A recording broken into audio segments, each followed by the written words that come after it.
हरे कृष्ण। हम लोग श्रीमद् भागवतम के 8वें स्कंद के 16वें अध्याय से चर्चा कर रहे हैं। हमने अभी तक 21वें श्लोक तक चर्चा की। आज हम 22वें श्लोक से आगे की चर्चा करेंगे। इससे पहले कि हम ये चर्चा शुरू करें, कृपया आप सब लोग मेरे साथ ही प्रार्थना बोलिए। ओम नमो भगवते वासुदेवाय। ओम नमो भगवते वासुदेवाय। ओम नमो भगवते वासुदेवाय। नारायणं नमस्कृत्य नरं चैव नरोत्तमं देवीं सरस्वतीं व्यासं ततो जयम् उदीरयेत्। नष्टप्रायेषु भद्रेषु नित्यं भागवत सेवया भगवती उत्तम श्लोके भक्तिर्भवति नैष्ठिकी। कृष्णाय वासुदेवाय देवकी नंदनाय च नंदगोप कुमाराय गोविंदाय नमो नमः। मूकं करोति वाचालं पंगुं लंघयते गिरिं यत्कृपातमहं वन्दे परमानन्दमाधवम्। श्री चैतन्य ईश्वरम श्री गुरु दीनतारिणम। धन्यवाद।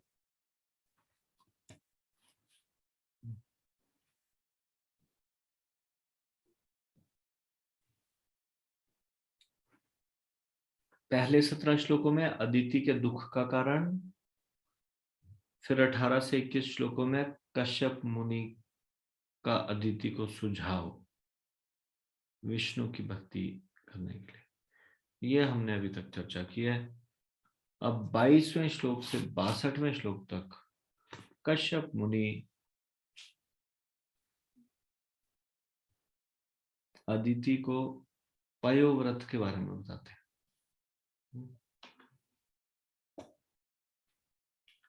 श्री अदिति उवाच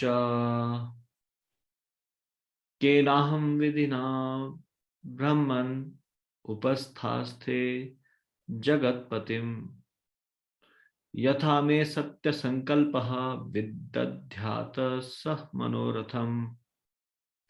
श्रीमती अदिति ने कहा, हे ब्राह्मण, मुझे यह विधि विधान बतलाएं जिससे मैं जगन्नाथ की पूजा कर सकूं।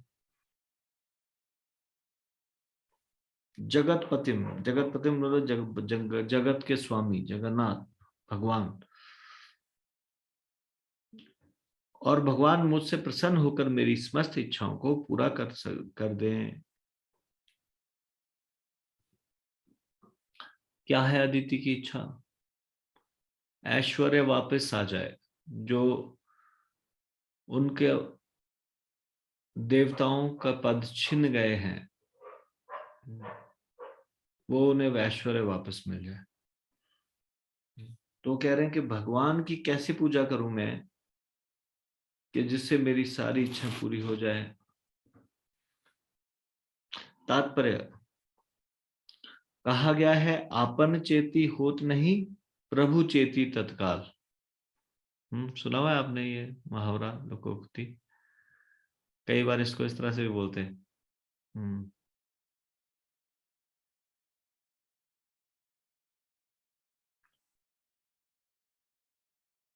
आपन सोची होत नहीं, प्रभु सोची तत्काल। यहाँ पे लिखा है आपन चेती होत नहीं, प्रभु चेती तत्काल।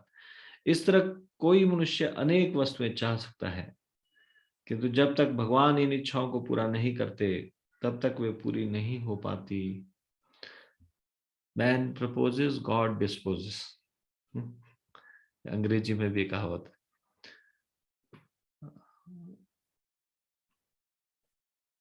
इच्छा की पूर्ति सत्य संकल्प कहलाती है।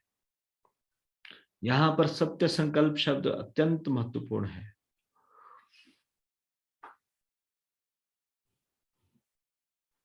अदिति ने अपने आप को अपने पति की दया पर छोड़ दिया, जिससे वे उसे ऐसे आदेश दे सकें जिनके द्वारा वह भगवान की पूजा करके अपनी सारी इच्छाओं की पूर्ति कर सके।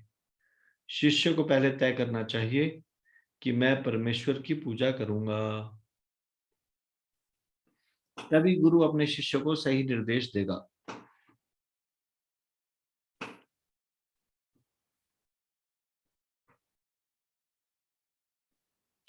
कोई अपने गुरु के ऊपर शासन नहीं चला सकता। जिस प्रकार रोगी वैद्य से किसी दवा विशेष की मांग नहीं कर सकता।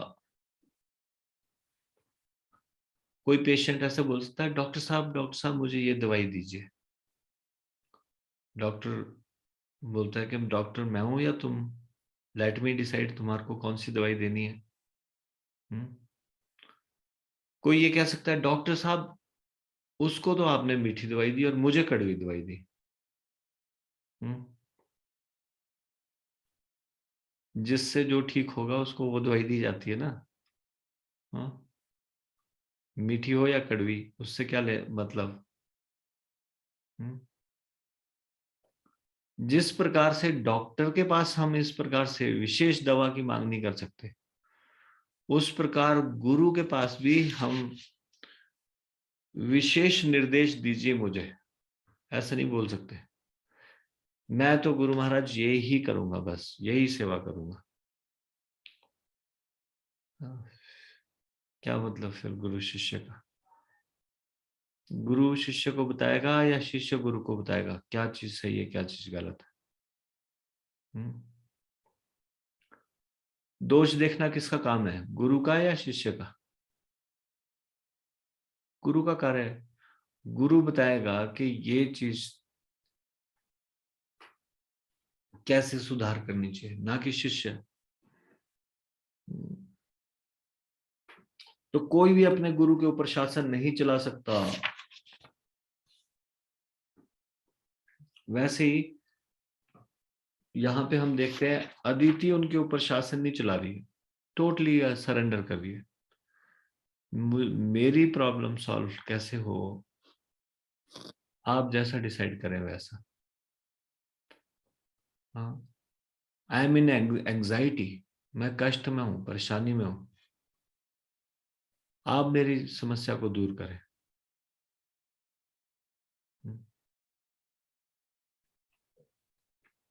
तो पहले पति का दर्जा गुरु के रूप में होता था। एंग्जाइटी दूर करने के लिए वो सरेंडर्ड है,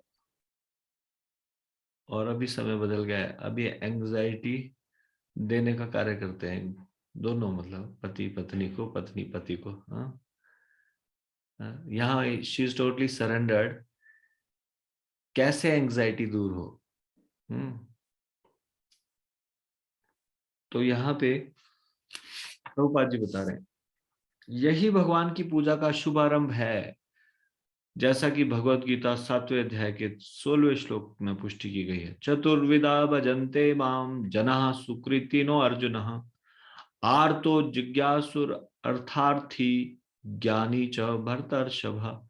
हे भरत श्रेष्ठ, चार प्रकार के शुद्ध लोग मेरी भक्ति करते हैं।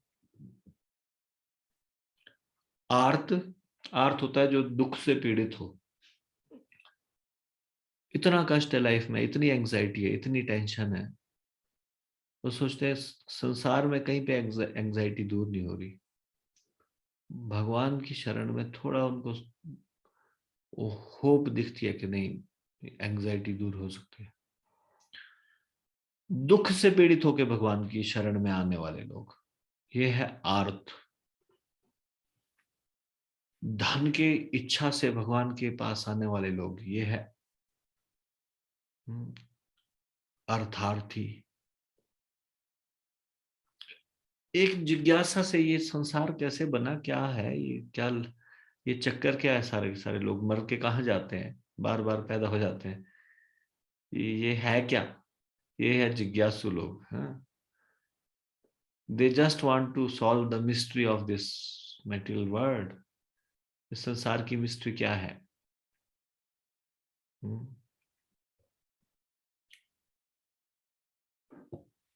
और एक ब्रह्म ज्ञान की खोज करने वाले।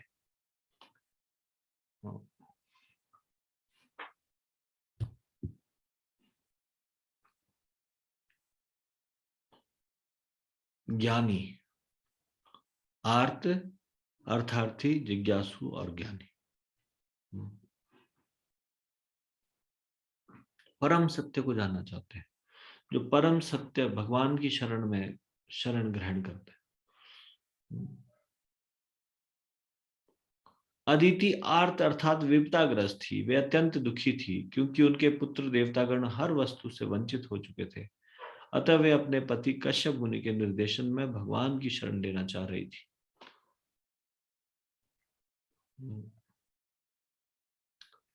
देखो, इनमें सबसे श्रेष्ठ कौन से हैं? भगवत प्राप्ति के लिए, भगवान के की खोज के लिए ज्ञानी लोग, ज्ञानी उनको बोला गया है, ब्रह्म ज्ञान की खोज करने वाले ज्ञानी, या ये जानने जानने का प्रयास करने वाले भगवान क्या है। उसमें चाहे ब्रह्म को वो समझ रहे परम भगवान, या परमात्मा को समझ रहे, या भगवान को समझ रहे।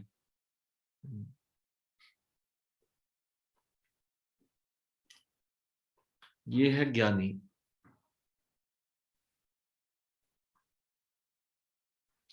तो वैसे तो भगवान को चारों ही प्रिय है, पर जो भगवान की प्राप्ति के लिए भक्ति करता है, ये चार प्रकार के लोग भक्ति करते हैं।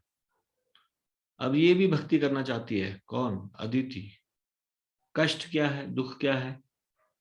उनके पुत्र देवतागण हर वस्तु से वंचित हो चुके हैं, तो अपने पति कश्यप मुनि के निर्देशन में भगवान की शरण लेना चाह रही थी।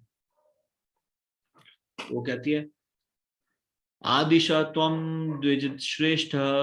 आदिशा मतलब मुझे आदेश दो, उपदेश दो। हे मेरे पति, हे ब्राह्मण श्रेष्ठ, कृपया मुझे आदेश दो। क्या? विधिम तत् उपधावनम। किन विधि विधानों के द्वारा मैं उनकी पूजा करूं? यहाँ पे उनका मतलब है भगवान की पूजा करूं। आशुतुष्यति मे देव, ताकि वो शीघ्र प्रसन्न हो जाए। सीदंतया सह पुत्र के, और मेरे पुत्रों सहित मुझे इस अत्यंत संकटपूर्ण स्थिति से उबार ले।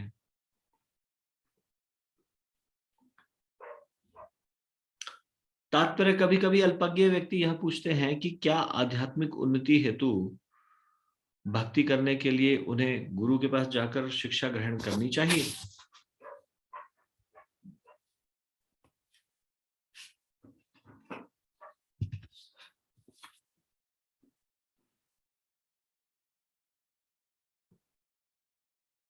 इसका उत्तर यहां दिया गया है। यही क्यों भगवत गीता में भी, जहां अर्जुन ने कृष्ण को अपना गुरु मान लिया है, वहां कहा गया है, शिष्यस्ते हम शाधि माम त्वाम प्रपन्नम। मैं आपकी शरण ग्रहण करता हूं, कृपया मुझे उपदेश दे। गीता में कह रहे हैं ना भगवान, यहाँ पे भी कह रहे हैं, यहाँ पे भी अदिति अपने गुरु यानी कि अपने पति कश्यप मुनि से कह रहे हैं, कृपया मुझे उपदेश दें। वेदों का भी यह उपदेश है, तद विज्ञानार्थम स गुरु मेवाभिगच्छेत। यदि कोई सचमुच में आध्यात्मिक जीवन में उन्नति का इच्छुक है, तो उसे समुचित मार्गदर्शन के लिए गुरु बनना चाहिए, गुरु बनाना चाहिए, सॉरी, उसे समुचित मार्गदर्शन के लिए गुरु बनाना चाहिए। भगवान कहते हैं कि मनुष्य को आचार्य की पूजा करनी चाहिए, क्योंकि वह भगवान का प्रतिनिधि होता है। आचार्य माम विजानीयात्, मुझे आचार्य के रूप में जानो। मनुष्य को यह अवश्य समझ लेना चाहिए, चैतन्य चरितमृत में कहा गया है कि गुरु भगवान की अभिव्यक्ति होता है। अतएव शास्त्रों में प्राप्त सभी प्रमाणों तथा भक्तों के व्यवहारिक आचरण के आधार पर मनुष्य को किसी को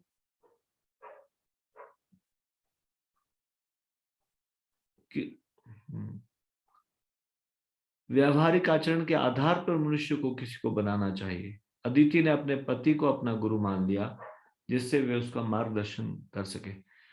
तो किसी को अपना गुरु बनाना चाहिए, उनके आचरण को, उनके शास्त्रों के प्रमाणों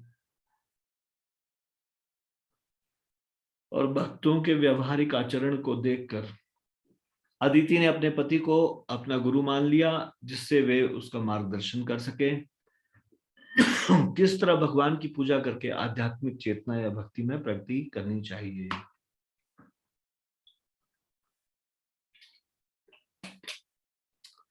श्री कश्यप उवाच।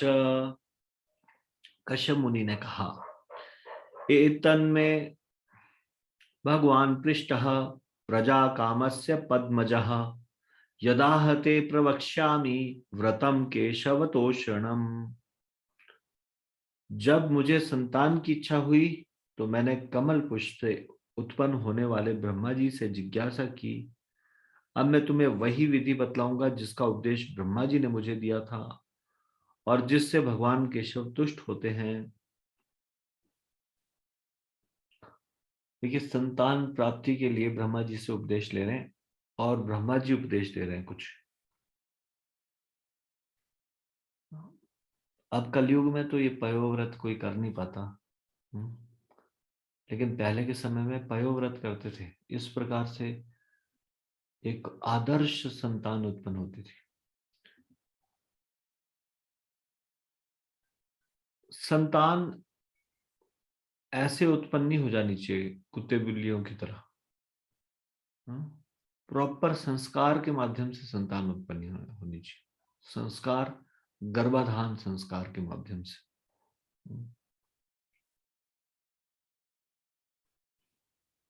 तो ब्रह्मा जी का उपदेश क्या था?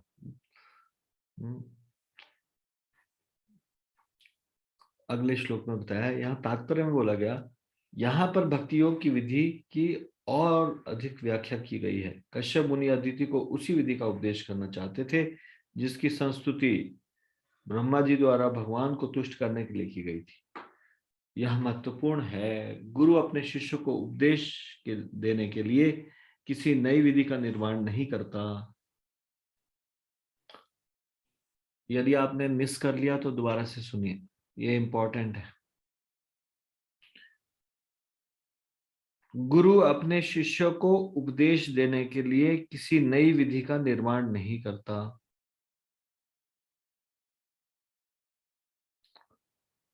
शिष्य अपने गुरु से ऐसी प्रमाणिक विधि प्राप्त करता है जो उन्हें उनके गुरु द्वारा प्राप्त होती हो। कोई नई चीज मैन्युफैक्चर नहीं करना चाहिए। एक गुरु वो है जो अपने गुरु द्वारा बताई गई बातों को आगे बढ़ाए, नई चीजें मैन्युफैक्चर ना करे। कैसे? शास्त्रों का कोई नया कंक्लूजन, शास्त्रों का कोई नया अर्थ, ये बिल्कुल सही नहीं। एक कार्य को संपन्न करने के लिए डिजायर्ड एंड जिसका एक सेम है, उसके लिए अलग अलग विधियों का उपयोग कर सकता है अपनी बुद्धि लगा के। लेकिन मुख्यतः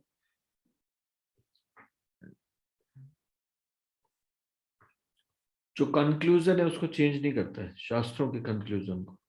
इस प्रकार से कोई नई विधि निर्माण नहीं करता। शिष्य अपने गुरु से ऐसी प्रमाणिक विधि प्राप्त करता है जो उन्हें उनके गुरु द्वारा प्राप्त हुई होती है। इसको शिष्य परंपरा कहलाते हैं। देखिए, आजकल कलयुग में कोई भी गुरु बन के बैठा रहता है ना, कोई भी गुरु बन जाता है। यदि उनसे पूछे कि उनके गुरु कौन है, उनके गुरु कौन है, क्या ये गुरु शिष्य परंपरा से उन्होंने ज्ञान ग्रहण किया है या किस प्रकार से ज्ञान ग्रहण किया है? कई बार कोई किताबी ज्ञान पढ़ के वैसे ही गुरुजी बन जाते हैं। हाँ, उनके शिष्य तो होते हैं लेकिन उनका खुद का गुरु कोई नहीं होता। इस प्रकार के गुरु होते हैं। तो शिष्य परंपरा से होने चाहिए। भगवत गीता में बताया गया है, एवं परंपरा प्राप्तम इमम राजर्षयो विदु। परंपरा से प्राप्त होना चाहिए ज्ञान। हाँ, भक्ति योग प्राप्त करने की यह प्रामाणिक वैदिक विधि है जिससे भगवान प्रसन्न किए जाते हैं। अतएव प्रामाणिक गुरु के पास जाना अनिवार्य है। अगर मान लो बाद में पता चले कि ये प्रामाणिक गुरु नहीं है तो यहां बोल रहे हैं कि प्रामाणिक गुरु के पास जाना जरूरी है, अप्रामाणिक गुरु को छोड़ना पड़ेगा। कैसे पता चलेगा कि कौन प्रामाणिक है कौन अप्रामाणिक है?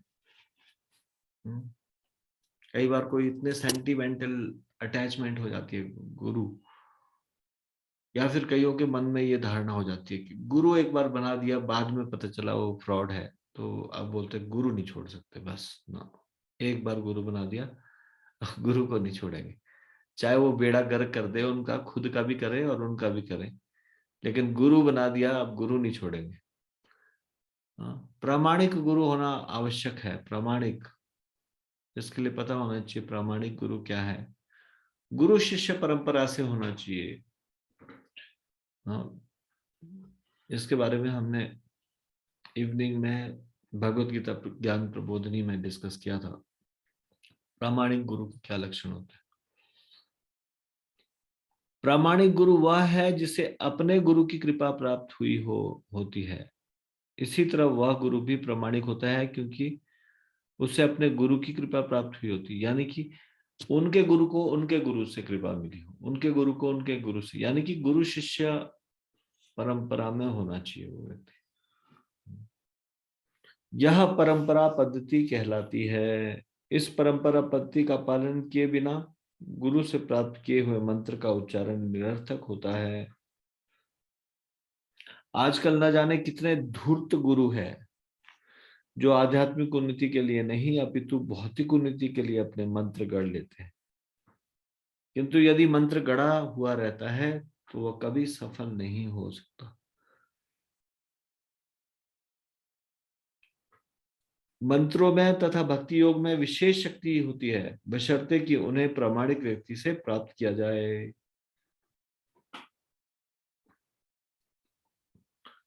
अब वो बता रहे हैं आगे, फाल्गुनस्य अमले पक्षे द्वादश अहम पयः व्रतम। फाल्गुन मास यानी कि फरवरी मार्च के महीने में, उसमें भी अमले मतलब शुक्ल पक्ष में। कृष्ण पक्ष होता है जब अंधेरा होता है, अमावस्या वो है, और शुक्ल पक्ष होता है जब रोशनी बढ़ती है।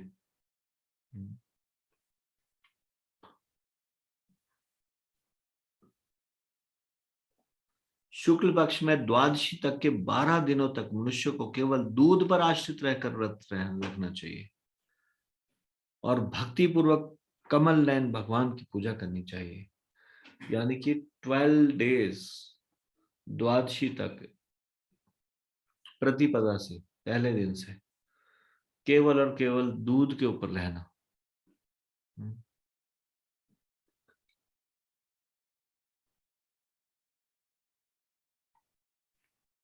तात्पर्य, भक्ति पूर्वक भगवान विष्णु की पूजा करने का अर्थ है अर्चना मार्ग का अनुसरण करना। श्रवणम कीर्तनम विष्णु स्मरणम पाद सेवनम अर्चनम वंदनम दास्यम सख्यम आत्मनिवेदनम।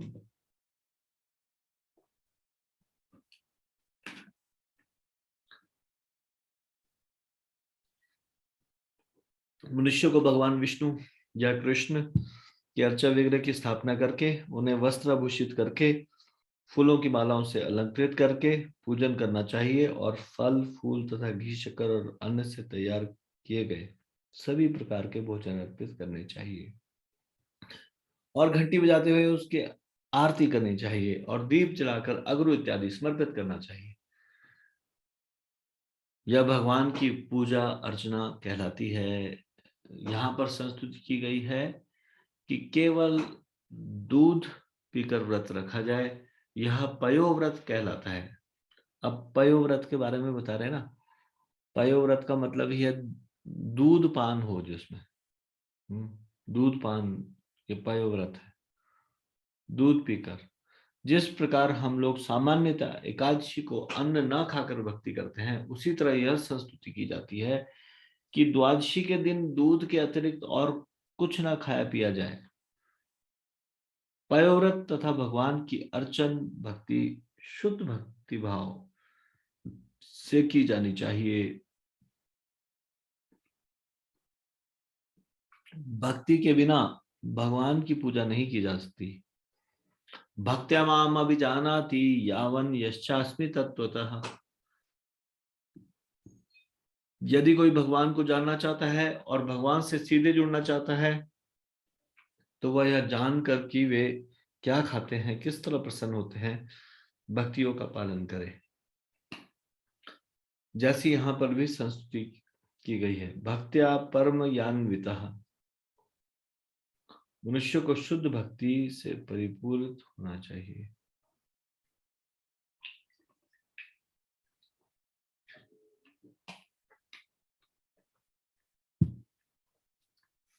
सिनीवाल्यामृदा आलिप्य स्नायात् क्रोड विदर्णया यदि लभ्येत वै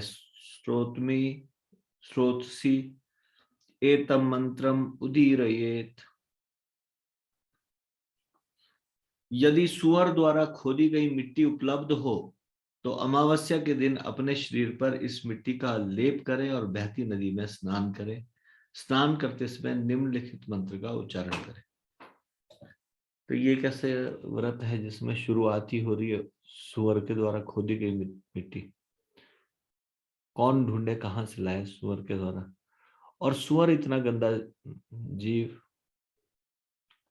उसके द्वारा खोदी गई मिट्टी में हो सकता है मल लगा हो, ऐसा नहीं? नहीं हो सकता है ऐसा? आपको क्या लगता है? पयोव्रत का मतलब ऐसी मिट्टी से स्नान करो जिसमें मल लगा हो, जो सुअर के द्वारा खोदी गई होगी, तो ऐसा हो सकता है ना? पयोव्रत में क्या लग रहा है आपको?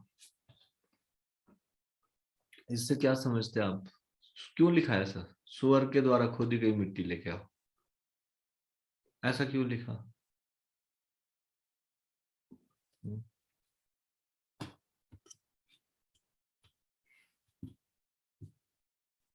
तीन लोगों के हाथ खड़े किए। रंजीत केशव प्रभु, यस प्रभु जी बताइए। हरे कृष्णा प्रभु जी, प्रणाम। धन्यवाद जी। प्रभु जी, मैं समझ पा रहा हूँ कि यहाँ पे जो वाइल्ड वाइल्ड पिग है उसकी बात हो रही है प्रभु जी, क्योंकि वे प्रभु जी मल वगैरह वो तो नहीं खाते प्रभु जी। हरे कृष्ण। हाँ जी ठीक है, धन्यवाद। सुअर की दाढ़ के द्वारा, दाढ़ उनके आगे बाहर को दांत निकले होते हैं, वीड वराह बोलते हैं उनको, वीड वराह, जंगल के सुअर। उनकी मिट्टी को इतना शुभ माना जाता है। कई बार ये थोड़ा गांव इत्यादि में नुकसान पहुंचाते हैं, फसल खा जाते हैं। हल जोतने की जरूरत नहीं है, सख्त से सख्त भूमि हो, ये इनके नाक से और इनके दाढ़ से इस तरह से हल लग जाता है, फिर वो उसमें फसल में जो भी लगा होता है, आलू इत्यादि, वो खा जाते हैं कई बार। लेकिन ऐसा माना जाता है कि उनके दाढ़ को छुई हुई मिट्टी, खेत की मिट्टी या जो भी उन्होंने इस तरह से खोदी है, वो अत्यंत शुभ होती है।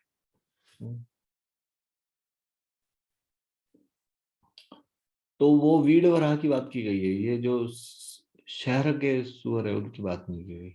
वीड वराह के द्वारा, जंगली सुअर के द्वारा खोदी गई मिट्टी, उसको लेके आए और उसको अमावस्या के दिन शरीर पर मिट्टी का लेप करें, बहती नदी में स्नान करें, स्नान करने के पश्चात निम्न मंत्र का उच्चारण करें।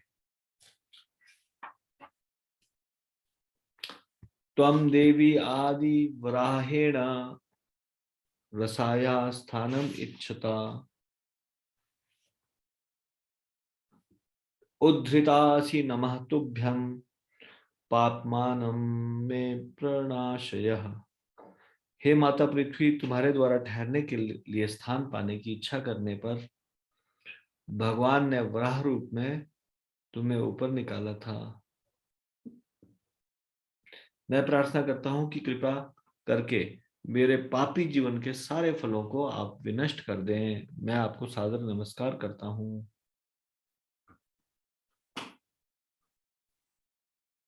28वां श्लोक। निर्वर्तित आत्मनियमः देवीम् अर्चेत समाहितः।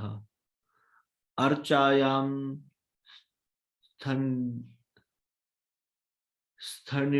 स्थणिडिले।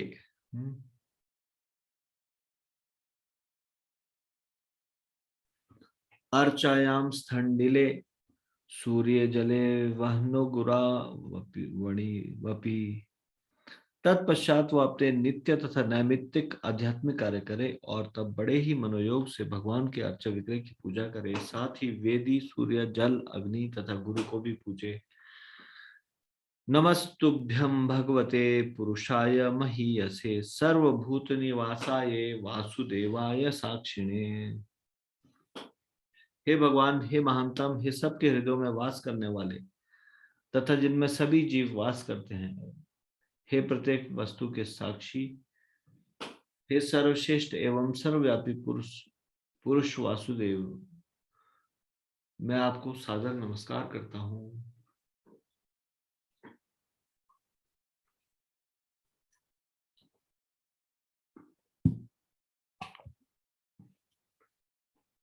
नमो अव्यक्ताय सूक्ष्माय प्रधान पुरुषाय च चतुर्विंशत गुणज्ञाय गुण संख्यान हेतवे। हे परम पुरुष, मैं आपको सादर नमस्कार करता हूं। अत्यंत सूक्ष्म होने के कारण आप भौतिक आंखों से कभी नहीं दिखते। आप 24 तत्वों के ज्ञाता है और आप सांख्य योग पद्धति के सूत्रपात करता है। तात्पर्य: चतुर्विशदम गुण अर्थात 24 तत्व इस प्रकार हैं। 5 स्थूल तत्व पृथ्वी, जल, अग्नि, वायु, आकाश। 3 सूक्ष्म तत्व मन, बुद्धि, अहंकार। 10 इंद्रियां, 5 कर्मेंद्रियां तथा 5 ज्ञानेंद्रियां। 5 इंद्रिय विषय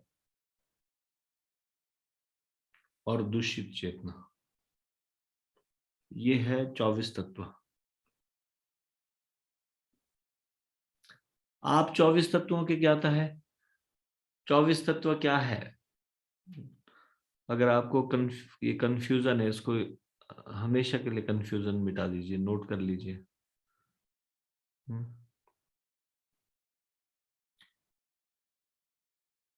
5 स्थूल तत्व, 3 सूक्ष्म तत्व। स्थूल तत्व है पृथ्वी, जल, अग्नि, वायु, आकाश। ठीक है। 3 सूक्ष्म तत्व है मन, बुद्धि, अहंकार। 10 इंद्रियां, 5 कर्मेंद्रियां, 5 ज्ञानेंद्रियां। आप में से कौन बताएगा 5 ज्ञानेंद्रियां क्या है और 5 कर्मेंद्रिय क्या है? Please raise your hand. कौन बता सकता है ज्ञानेंद्रिय, कर्मेंद्रिय? अधीश्वरी लक्ष्मी माता जी बताइए। हरे कृष्णा प्रभु जी, धन्यवाद जी। प्रभु जी। 5 कर्मेंद्रियां हैं। हाथ, पैर, जिह्वा, गुदा और जनेंद्रियां। और 5 ज्ञानेंद्रियां हैं प्रभु जी। आँख, नाक, कान, त्वचा और मुख। प्रभु जी जिह्वा है इसमें ज्ञानेंद्रियों में, और वाणी है कर्मेंद्रियों में। सॉरी प्रभु जी, थोड़ा सा कंफ्यूजन है। ठीक है। हरे कृष्णा प्रभु जी, धन्यवाद। जिह्वा और वाणी।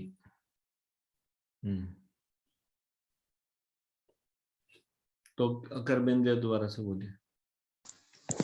प्रभु जी हाथ, पैर, वाणी, गुदा और जनेंद्रियां। ठीक है, और 5 ज्ञानेंद्रिय।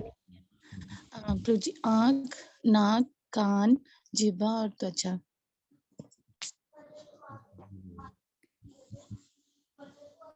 पता चल गया आप सब लोगों को, ये 10 प्रकार की इंद्रियां।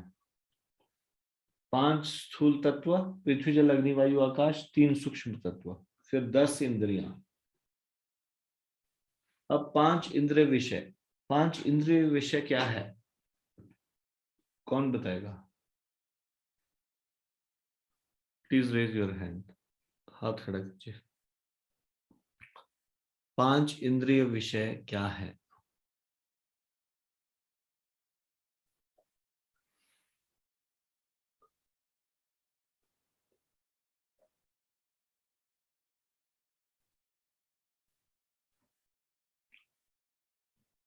अचिंत्य गौर प्रभु या फिर सरोजनी को प्रभु दीजिए। हरे कृष्णा प्रभु जी, जानता हूँ प्रभु जी। 5 जो इंद्रिय विषय है यह है ध्वनि, रूप, रस, गंध और स्पर्श। ध्वनि, रूप, रस, गंध और स्पर्श।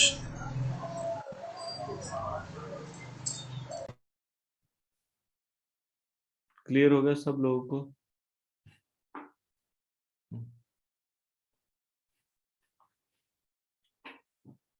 अगर आपको 5 ज्ञान इंद्रिय पता है तो 5 इंद्रिय विषय भी पता चल जाएंगे। कान का विषय है ध्वनि, इसको एक्सप्लेन करो एक बार प्रभु जी। हरे कृष्णा प्रभु जी, जानता हूँ प्रभु जी। आपने जब वो तीसरे स्कंद में बताया था, जो आकाश तत्व है उससे ध्वनि प्रकट होती है। जी वो वाली। जी जी, ठीक 5 इतना डिटेल में नहीं जाना।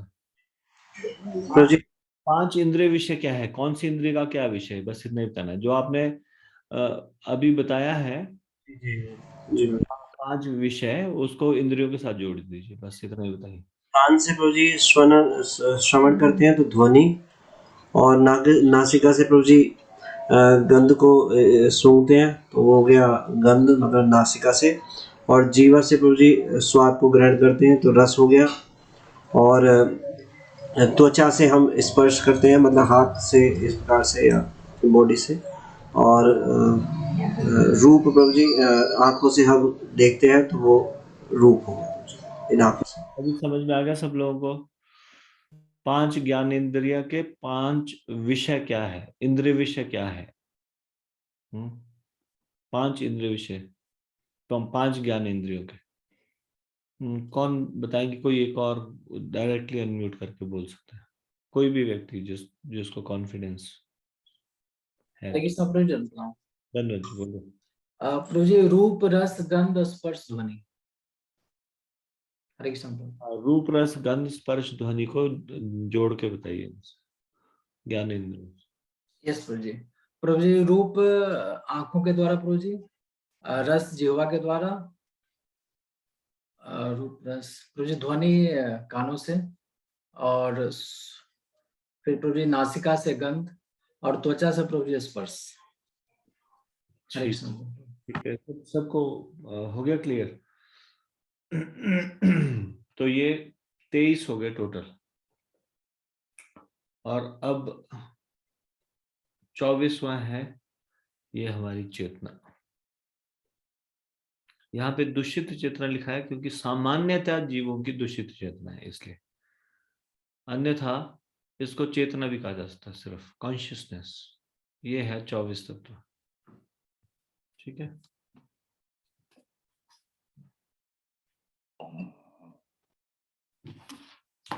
क्या कह रहे हैं वो? प्रार्थना में क्या कहा जा रहा है? प्रार्थना में कहा जा रहा है, हे परम पुरुष, मैं आपको सादर नमस्कार करता हूं। अत्यंत सूक्ष्म होने के कारण आप भौतिक आंखों से कभी नहीं दिखते। आप 24 तत्वों के ज्ञाता हैं और आप सांख्य योग पद्धति के सूत्रपात करता है। ये बताया।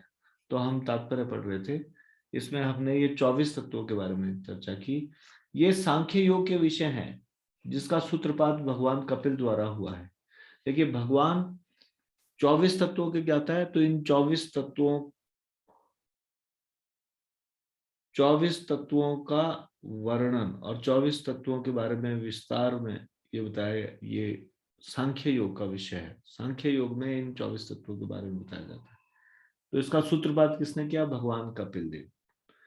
इसी सांख्य योग की स्थापना पुनः एक अन्य कपिल द्वारा हुई। अब एक नास्तिक कपिल भी हुआ बाद में, वो भी इन 24 तत्वों के बारे में एक्सप्लेन करता है, लेकिन एक वो, उसका भी नाम कपिल था और वो भी सांख्य योग की स्थापना करता दोबारा से, किंतु वे नास्तिक थे और उनकी पद्धति प्रामाणिक नहीं मानी जाती।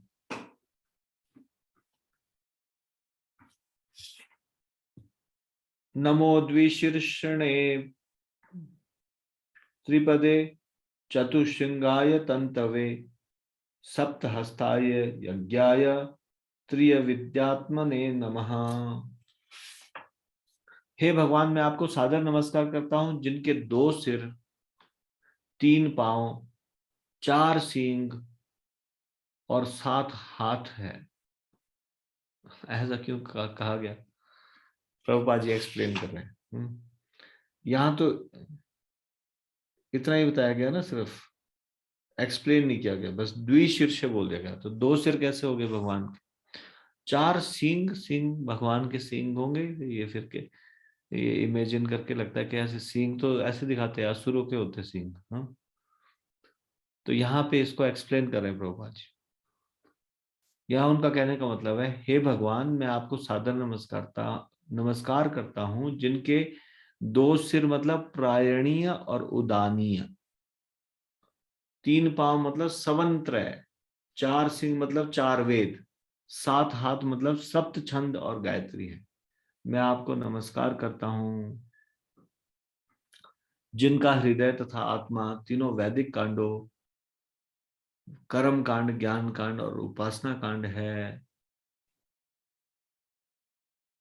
तथा जो इन कांडों को यज्ञ के रूप में विस्तार देते हैं। नमः शिवाय रुद्राय नमः शक्तिधराय च सर्व विद्याधिपतये भूतानां पतये नमः। हे शिव, हे रुद्र, मैं समस्त शक्तियों के आगार, समस्त ज्ञान के भंडार तथा प्रत्येक जीव के स्वामी आपको सादर नमस्कार करता हूं। तात्पर्य, भगवान के अंश या अवतार को मनुष्य द्वारा नमस्कार करने की प्रथा है। शिव जी तमोगुण के अवतार हैं, जो प्रकृति के भौतिक गुणों में से एक हैं। नमो हिरण्यगर्भाय प्राणाय जगदात्मने योगेश्वर्य शरीराय नमस्ते योग हेतवे। हिरण्यगर्भ रूप में स्थित जीवन के स्रोत, प्रत्येक जीव के परमात्मा स्वरूप आपको मैं सादर नमस्कार करता हूं। आपका शरीर समस्त योग के ऐश्वर्य का स्रोत है। मैं आपको सादर नमस्कार करता हूं। नमस्त आदि देवाय साक्षी भूताय ते नमः। नारायणाय ऋषये नराय हरे नमः। मैं आदि भगवान प्रत्येक के हृदय में स्थित साक्षी तथा मनुष्य रूप में नर नारायण ऋषि के अवतार आपको सादर नमस्कार करता हूं। हे भगवान, मैं आपको सादर नमस्कार करता हूं। नमो मरकत श्याम विपुषे अधिगत श्रिये केशव। नमो मरकत श्याम वपुषे अधिगत श्रिये केशवाय नमः। तुभ्यम नमः ते पीतवाससे। हे पीतांबरधारी भगवान, मैं आपको सादर नमस्कार करता हूं। आपके शरीर का रंग मरकत मणि जैसा है और आप लक्ष्मी जी को पूर्णतः वश में रखने वाले हैं। हे भगवान केशव, मैं आपको सादर नमस्कार करता हूं। त्वं सर्ववरदः पुंसां वरेण्यं वरदर्षभः अतस्ते श्रेयसे धीरा पादरेणुमुपासते। हे परम पूज्य भगवान, हे वरदायकों में सर्वश्रेष्ठ, आप हर एक की इच्छाओं को पूरा कर सकते हैं। अतः जो धीर हैं वे अपने कल्याण के लिए आपके चरण कमलों की धूल को पूजते हैं। अन्ववर्तन्त यम देवः श्रीश्च तत्पादयत् पद्मयोः स्पृहयन्त इवामोदम भगवान में प्रसीदताम्। सारे देवता तथा लक्ष्मी भी उनके चरण कमलों की सेवा में लगी रहती है। दरअसल वे उन चरण कमलों की सुगंध का आदर करते हैं। ऐसे भगवान मुझ पर प्रसन्न हो। ऐते ऐतेर्मंत्रेर ऋषिकेशम आवाहन पुरस्कृतम अर्चयेत श्रद्धया युक्तः पाद्य उपस्पर्शन आदि भी। कश्यप मुनि ने आगे कहा, इन सभी मंत्रों के उच्चारण द्वारा भगवान का श्रद्धा तथा भक्ति के साथ स्वागत करके एवं उन्हें पूजा की वस्तुएं पाद्य तथा अर्घ्य अर्पित करके मनुष्य को केशव अर्थात ऋषिकेश अर्थात भगवान कृष्ण की पूजा करनी चाहिए। अर्चित्वा गंधमाल्य आद्ये पयसा स्नपयेत विभुम।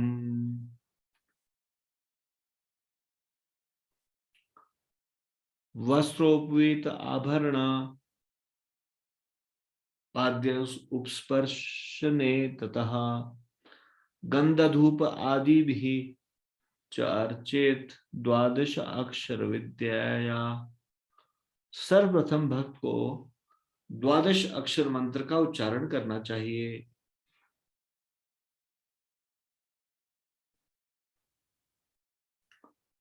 द्वादश अक्षर मंत्र का मतलब क्या होता है? 12 अक्षर का मंत्र का उच्चारण करना चाहिए। 12 अक्षर का मंत्र क्या है? द्वादश अक्षर मंत्र हमने पहले सुना है, श्रीमद् भागवतम में सुना है ये चीज। द्वादशाक्षर मंत्र क्या है? किसी को मालूम है द्वादशाक्षर मंत्र? पुष्पलता माता जी बताइए। कृष्ण प्रभु जी, धन्यवाद प्रणाम जी प्रभु जी। ओम नमो भगवते वासुदेवाय। ठीक है, हरे धन्यवाद। कृष्णा। तो ये है द्वादशाक्षर मंत्र। सर्वप्रथम भक्त को द्वादश अक्षर मंत्र का उच्चारण करना चाहिए और फूल की माला, अगरू इत्यादि अर्पित करने चाहिए। इस प्रकार से भगवान की पूजा करने के बाद भगवान को दूध से नहलाना चाहिए और उन्हें उपयुक्त वस्त्र तथा यज्ञोपयुक्त जनेऊ पहनाकर गहनों से सजाना चाहिए। तत्पश्चात भगवान के चरणों का प्रक्षालन करने के लिए जल अर्पित करके सुगंधि पुष्प, अगरू तथा अन्य सामग्री से भगवान की पुनः पूजा करनी चाहिए। तात्पर्य द्वादशाक्षर मंत्र है ओम नमो भगवते वासुदेवाय। अर्चा विग्रह की पूजा करते हुए भक्त को चाहिए कि वह बाएं हाथ से घंटी बजाए और पाद्य, अर्घ्य, वस्त्र, गंध, माला, आभरण, भूषण इत्यादि अर्पित करे। इस तरह भगवान को दूध से नहलाकर वस्त्र पहनाना चाहिए और समस्त सामग्री से उनकी पुनः पूजा करनी चाहिए। श्रुतं पयसि नैवेद्यम शाली अन्नम विभुवे सति ससर्पी सगुणम दत्वा जुहुयात मूल विद्यया।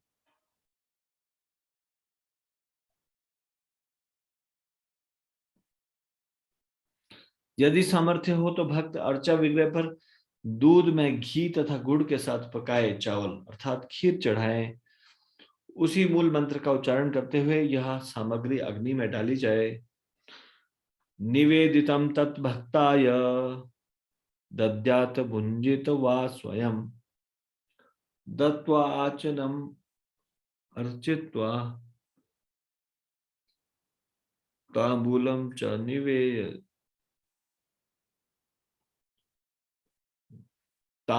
च निवेदयेत। उसे चाहिए कि वह सारा प्रसाद या उसका कुछ अंश किसी वैष्णव को दे और तब कुछ प्रसाद स्वयं ग्रहण करे। तत्पश्चात अर्चा विग्रह को आचमन कराएं और तब 5 सुपारी चढ़ाकर फिर से भगवान की पूजा करें। जपेत अष्टोत्तर शतम स्तुवीत स्तुतिभिः प्रभुं कृत्वा प्रदक्षिणं भूमो प्रणमेत दंडवत मुदा। तत्पश्चात उसे चाहिए कि वह मन ही मन में 108 बार मंत्र का जप करे और भगवान की महिमा की स्तुतियां करे। तब वह भगवान की प्रदक्षिणा करे और अंत में परम संतोष तथा प्रसन्नता पूर्वक भूमि पर लौटकर दंडवत प्रणाम करे। कृत्वा शिरसि तत्शेषां देवम उद्धासयेत् ये ततः द्विअवरान् भोजयेत् विप्रान्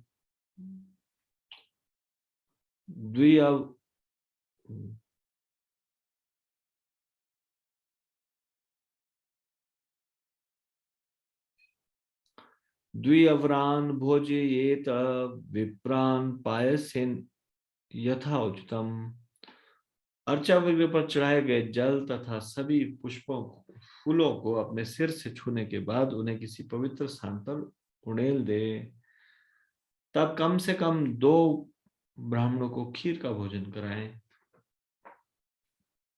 भुंजिता तह अनुज्ञातः स इष्टः शेषम सभाजिते। ब्रह्मचार्यर्थ तद्रात्र्यां शोभूते प्रथमे हनि स्नात शुचिर्यथोक्तेन विधिना सुसमाहितः पयसा स्नापयित्वा अर्चेत यावत् व्रत समापन। जिन सामान्य ब्राह्मणों को भोजन कराया हो उनका भली भांति सत्कार करें और तब उनकी अनुमति से अपने मित्रों तथा संबंधियों सहित स्वयं प्रसाद ग्रहण करें। उस रात में पूर्ण ब्रह्मचर्य का पालन करें और दूसरे दिन प्रातःकाल स्नान करने के बाद अत्यंत शुद्धता तथा ध्यान के साथ अर्चा विग्रह को दूध से स्नान कराएं और विस्तार पूर्वक पूर्वोक्त विधियों के अनुसार उनकी पूजा करें।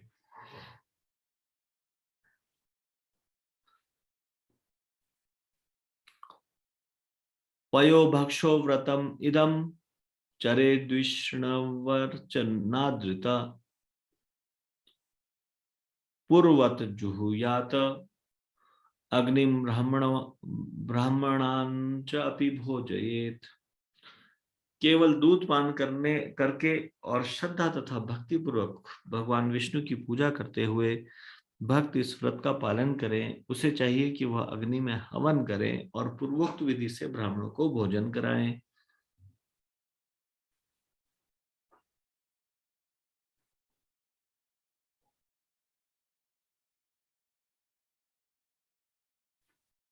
एवं त्वहरः कुर्यात् द्वादश अहं पयव्रतम् द्वादशाहं पयोव्रतम् हरेराराधनम होमम अर्हणम द्विजतर्पणम। इस तरह 12 दिनों तक प्रतिदिन भगवान का पूजन, नैतिक कर्म, हवन तथा ब्राह्मण भोज संपन्न कराकर यह पयोव्रत संपन्न किया जाए।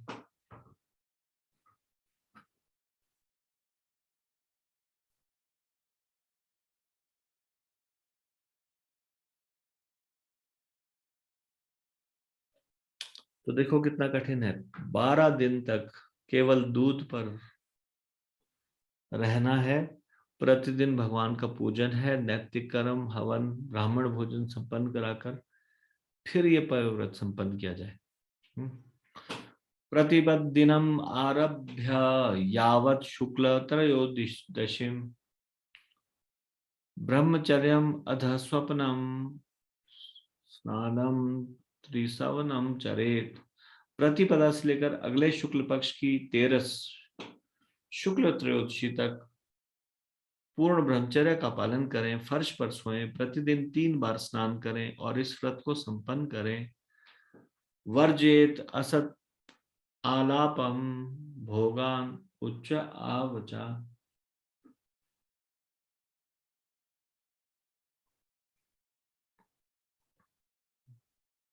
वर्जेत असत आलापम भोगान उच्च अवचान तथा अहिंस्र सर्वभूतानां वासुदेव परायण। इस अवधि में सांसारिक प्रपंचों या इंद्र तृप्ति के विषय पर अनावश्यक चर्चा न चलाएं। वह सारे जीवों के प्रति ईर्ष्या से पूर्णतया मुक्त रहे और भगवान वासुदेव का शुद्ध एवं सरल भक्त बने।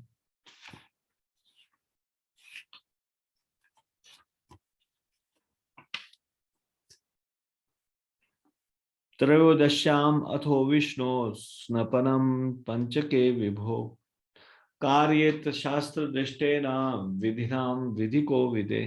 तत्पश्चात शास्त्रविद ब्राह्मणों की सहायता से शास्त्रों के आदेशानुसार शुक्ल पक्ष की 13 को भगवान विष्णु को पंचामृत दूध दही घी चीनी और शहद से स्नान कराएं। पूजाम च महतिम कुर्यात् वित्साठ्य विवर्जिता चरुम निरूप्य पयसी शिपि विष्टाय विष्णवे। सूक्तेन तेन पुरुषं जजेत सुसमाहितः नैवेद्यं च अतिगुणवत् दद्यात् पुरुष तुष्टिदम्।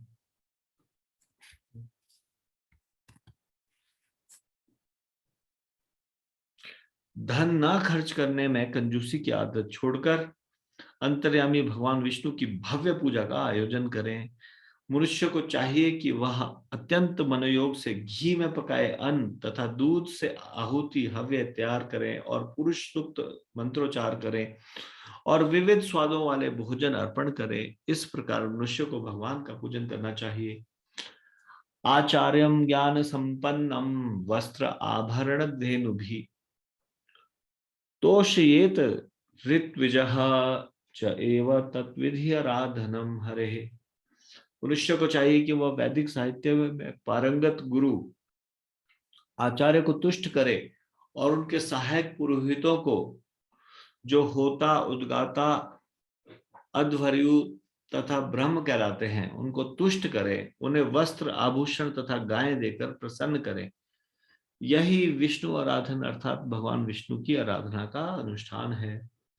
भोजयेत तान गुणवता सत अन्नेन शुचि स्मिते अन्यान च ब्राह्मणान शक्त्या ये च तत्र समागताः। हे परम पवित्र श्री, मनुष्य को चाहिए वह ये सारे अनुष्ठान विद्वान आचार्यों के निर्देशानुसार संपन्न करें और उन्हें तथा उनके पुरोहितों को तुष्ट करें।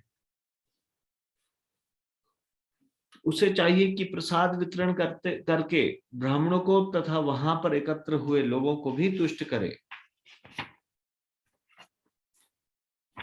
दक्षिणाम गुरुवे दद्यात् ऋत्विग्भ्य च यथा अर्हत अन्न अद्येन आश्वपाकान च प्रीणयेत समुपागतान। मनुष्य को चाहिए कि गुरु तथा सहायक पुरोहितों को वस्त्र आभूषण गाय तथा कुछ धन का दान देकर प्रसन्न करें तथा प्रसाद वितरण द्वारा वहां पर आए सभी लोगों को, यहाँ तक कि सबसे अधम व्यक्ति चंडाल कुत्ते का मांस खाने वाले को भी तुष्ट करें। जो भी वहां पे आया हो उसको संतुष्ट करें। तात्पर्य वैदिक प्रणाली के अनुसार यहाँ पर संस्तुत विधि के अनुसार बिना भेदभाव के प्रसाद वितरण किया जाता है। चाहे कोई ब्राह्मण हो या क्षत्रिय वैश्य अथवा शूद्र, यहाँ तक कि मनुष्यों में अधमतम व्यक्ति चांडाल का भी प्रसाद लेने के लिए स्वागत करना चाहिए। किंतु यदि चांडाल प्रसाद ग्रहण करे तो इसका अर्थ यह नहीं है कि वह नारायण या विष्णु बन गया है। नारायण जन जन के हृदय में स्थित है, किंतु इसका यह अर्थ कदापि नहीं होता कि नारायण चांडाल या दरिद्र व्यक्ति है। दरिद्र व्यक्ति को नारायण के रूप में स्वीकार करने की मायावादी विचारधारा अत्यंत ईर्ष्यापूर्वक तथा वैदिक सभ्यता में नास्तिकवादी आंदोलन है। इस प्रवृत्ति का सर्वथा परित्याग होना चाहिए। प्रत्येक व्यक्ति को प्रसाद ग्रहण करने का अवसर मिलना चाहिए, किंतु इसका अर्थ यह नहीं है कि हर व्यक्ति को नारायण बन जाने का अधिकार है।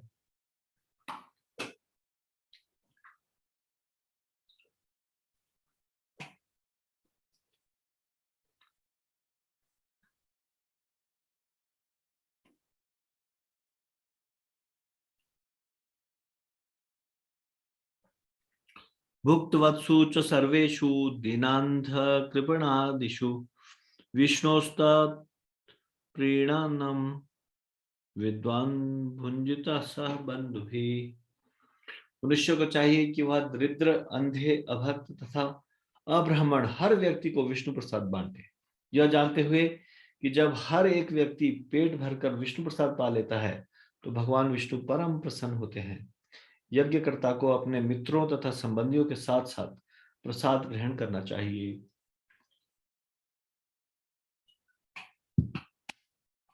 नित्यवादित्र गीते च स्तुतिभिः स्वस्ति वाचके कारयेत तत् कथाभिः च पूजाम भगवतः अन्वहम्। प्रतिपदा से त्रयोदशी तक इस अनुष्ठान को मनुष्य प्रतिदिन नाच गाना बाजा स्तुति तथा शुभ मंत्रोच्चार एवं श्रीमद् भागवत के पाठ के साथ साथ जारी रखे। इस प्रकार मनुष्य भगवान की पूजा करे।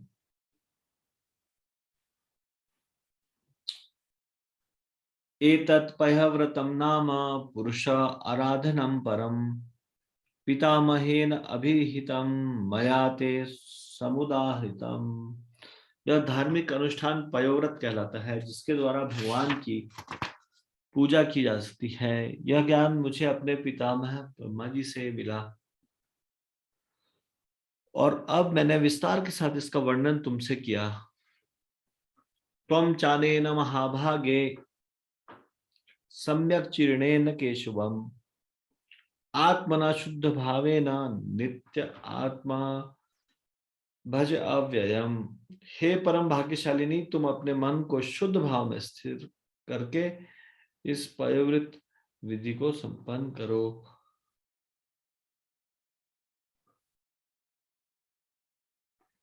और इस तरह अच्युत भगवान केशव की पूजा करो। अयम वे सर्व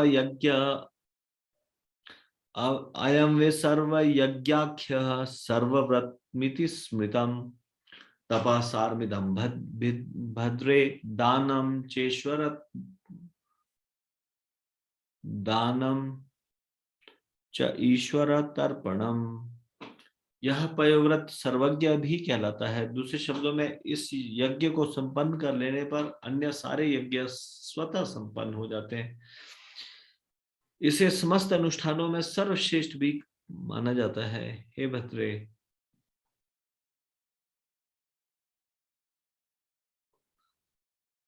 हे भद्रे, यह समस्त तपस्याओं का सार है और दान देने तथा परम नियंता को प्रसन्न करने की विधि है। तात्पर्य, आराधनानां सर्वेषां विष्णुर आराधनम परम। यह शिव जी का पार्वती को बतलाया गया कथन है। भगवान विष्णु की पूजा करना पूजा की परम विधि है और भगवान विष्णु की इस पयोव्रत विधि से पूजा किस तरह की जानी चाहिए उसका वर्णन पूरी तरह किया गया है। जीवन का चरम लक्ष्य वर्णाश्रम धर्म द्वारा भगवान विष्णु को प्रसन्न करना है। 4 वर्णों तथा 4 आश्रमों के वैदिक सिद्धांतों भगवान विष्णु की पूजा के निमित्त है। विष्णु आराध्यते पुंसाम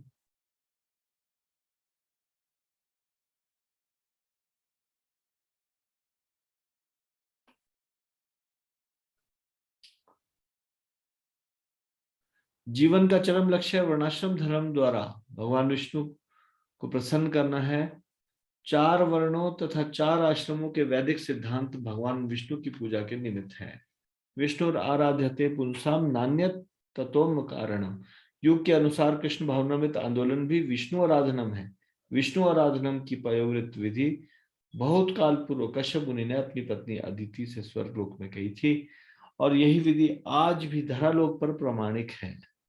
विशेषतः इस कलयुग में कृष्ण भावनामृत आंदोलन द्वारा स्वीकृत विधि सैकड़ों तथा हजारों विष्णु मंदिर, राधा कृष्ण, जगन्नाथ, बलराम, सीताराम, गौरनिताय आदि के मंदिर,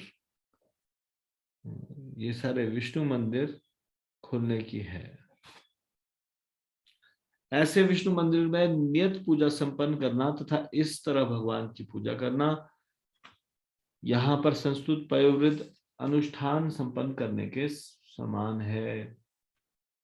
यह पयोवृत अनुष्ठान शुक्ल पक्ष की प्रतिपदा से त्रयोदशी तक बनाया जाता है, किंतु हमारे कृष्ण भावनामृत आंदोलन में विष्णु की पूजा प्रत्येक मंदिर में 24 घंटों की समय सारिणी के अनुसार की जाती है, जिसमें कीर्तन करने, हरे कृष्ण महामंत्र का जप करने अर्थात भगवान विष्णु को स्वादिष्ट भोजन अर्पित करने तथा इस भोजन को वैष्णवों तथा अन्यों में वितरित करने का कार्य किया जाता है।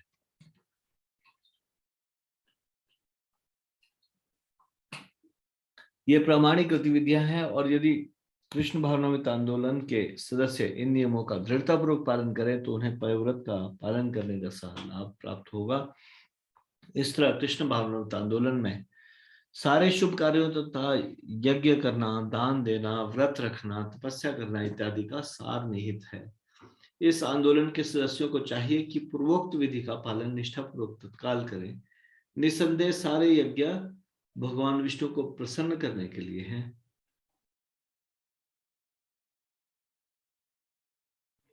यज्ञ संकीर्तन प्रायेर यजंती ही सुमेधसा। कलयुग में बुद्धिमान लोग संकीर्तन यज्ञ करते हैं। मनुष्य को चाहिए कि इस विधि का दृढ़ता से पालन करें।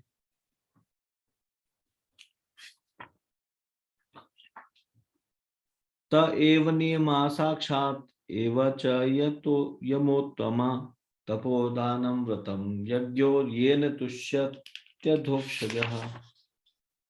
अधोक्षज कहलाने वाले दिव्य भगवान को प्रसन्न करने की यह सर्वोत्तम विधि है।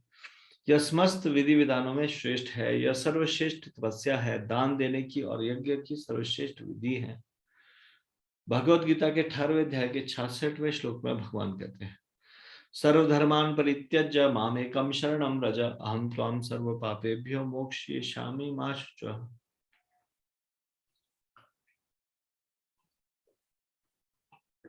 सारे धर्मों का त्याग दो और मात्र मेरी शरण में आ जाओ।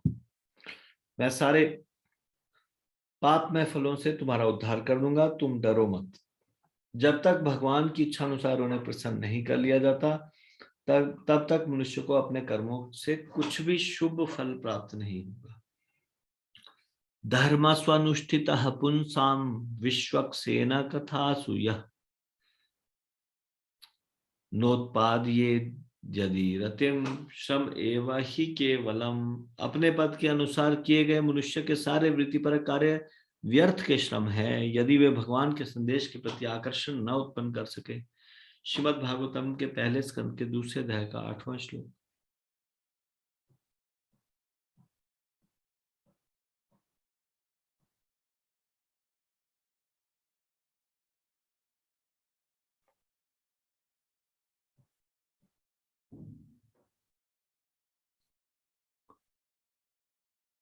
अपने पद के अनुसार किए गए मनुष्य के सारे विधि पर कार्य व्यर्थ के श्रम है, यदि वे भगवान के संदेश के प्रति आकर्षण न उत्पन्न कर सके।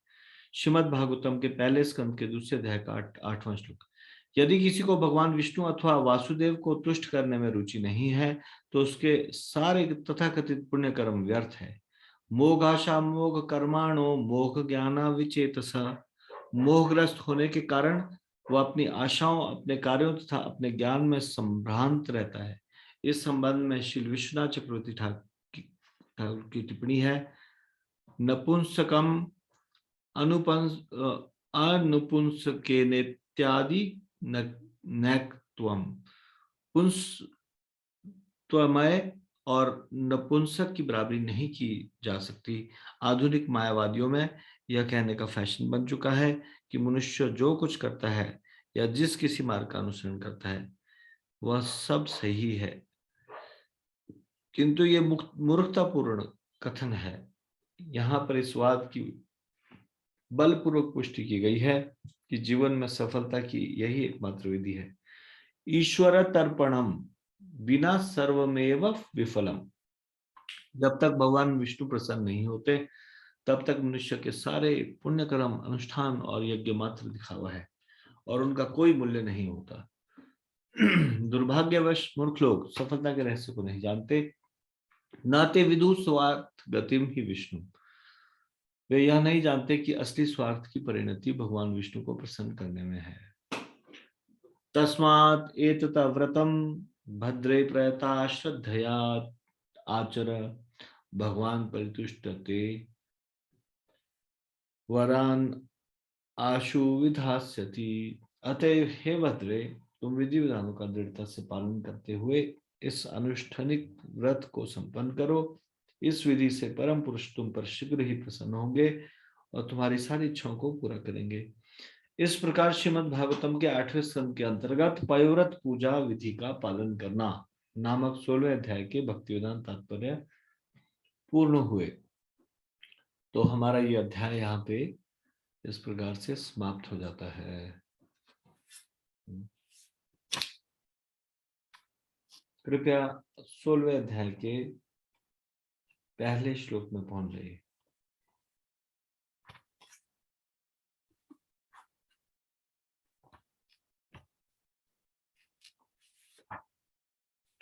तो इसका रिवीजन करेंगे अभी।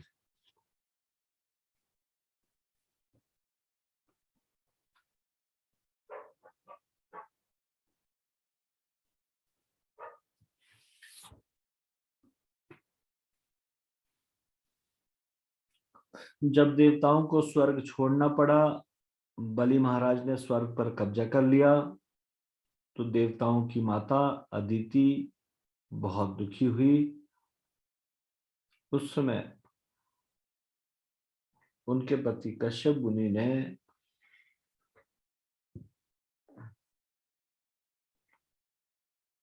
उनको एक पयोव्रत नाम का व्रत बताया, जिससे कि उनके पुत्रों का लाभ होगा। तो पहले 17वें श्लोक में अदिति के दुख का कारण बताया गया।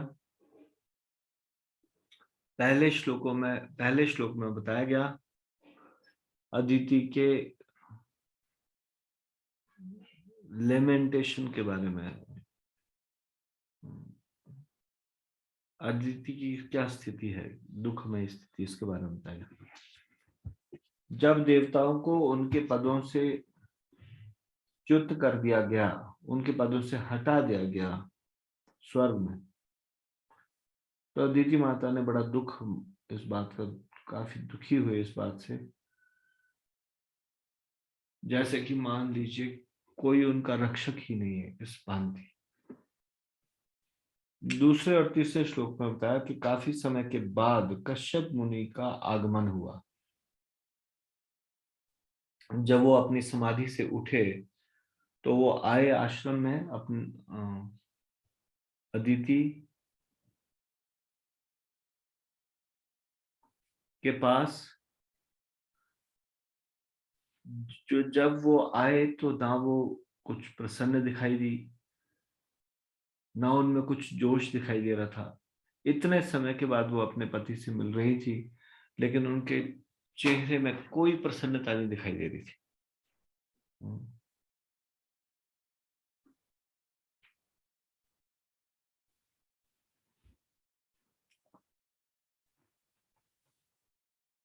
तो जब उन्होंने उनको सम्मान किया, स्वागत किया, आसन ग्रहण करने को दिया, तो उन्होंने अपनी अति उदास दिख रही पत्नी को इस प्रकार कहा। यहाँ पे लिखा है दीन वदनाम, जिसका मुखमंडल सूखा हुआ, यानी कि चेहरे पे कोई प्रसन्नता नहीं दिखाई दे रही, किसी शोक में डूबी हुई है।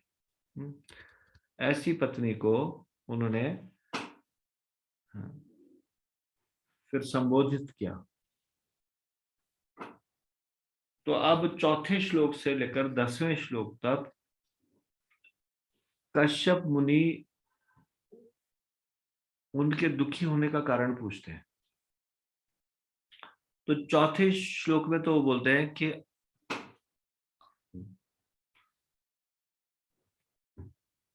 क्या प्रिस्क्राइब्ड ड्यूटीज ढंग से हो रही है या नहीं। प्रिस्क्राइब्ड ड्यूटीज होता है जो भी कोई करणीय कार्य है एक गृहस्थ के द्वारा, शास्त्रों में द्वारा बताए गए कार्य, अलग अलग कार्य बताए गए हैं। गृहस्थ के लिए अलग, ब्रह्मचारी के अलग, वानप्रस्थ के लिए अलग और सन्यासी के लिए अलग। तो वो कार्य ठीक से चल रहे हैं क्या? तो चौथे श्लोक में वो बोलते हैं, हे भद्रे, मुझे आश्चर्य है कि कहीं धर्म पर ब्राह्मण वर्ग या काल की सोच के अधीन जनता को कुछ हो तो नहीं गया।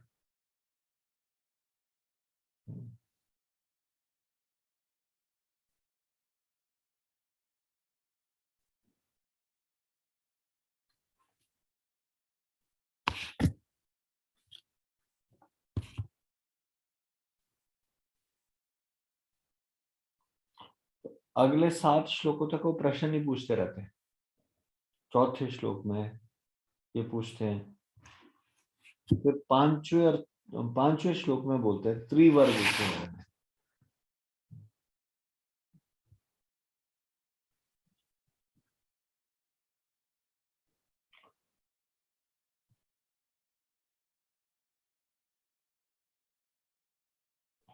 फिर वो बोलते हैं गृह में थी, जो कि शास्त्रों के अनुसार ये 3 चीजों को फॉलो करता है, धर्म, अर्थ और काम। धर्म होता है रिलीजन, अर्थ होता है इकोनॉमिक डेवलपमेंट और काम होता है सेंस ग्रेटिफिकेशन। तो ये 3 कार्य भगवान के अनुसार करता है, जैसे शास्त्रों में बताया है। क्या? रिलीजन, इकोनॉमिक डेवलपमेंट और सेंस ग्रेटिफिकेशन। धर्म, अर्थ, काम शास्त्रों के निर्देशानुसार करता है।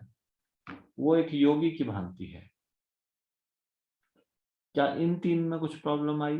धर्म, अर्थ का, काम का कोई ढंग से संपन्न नहीं किया गया? तो ये 5वें श्लोक में बोलते हैं। 5वें श्लोक का अनुवाद इस प्रकार से, हे गृहस्थ जीवन में अनुरक्त मेरी पत्नी, यदि कोई गृहस्थ जीवन में धर्म, अर्थ तथा काम का समुचित पालन करता है तो उसके कार्यकलाप एक योग अध्यात्मवादी योगी के ही समान श्रेष्ठ होते हैं। मुझे आश्चर्य है कि क्या इन नियमों के पालन में कोई त्रुटि आ गई है? फिर 6वें और 7वें श्लोक में बोलते हैं कि guest reception is very important. एक गृहस्थ व्यक्ति के लिए आतिथ्य धर्म बहुत महत्वपूर्ण है।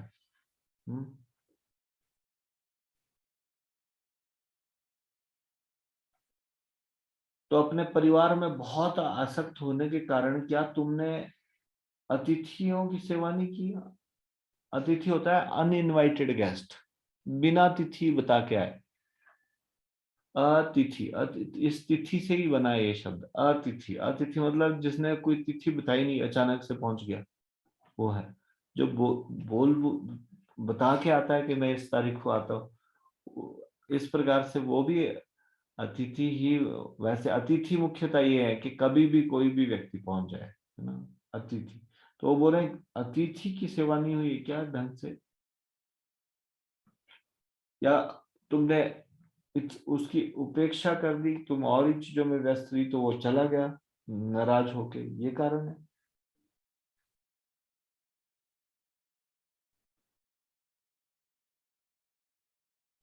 तो बोलते हैं कि ऐसे घर जहां से अतिथि बिना कुछ सेवा लिए वापस चला जाए, जल भी ना पिए जहां पे, और बिना जल के वापस चला जाए, वो घर नहीं है, वो तो क्या है?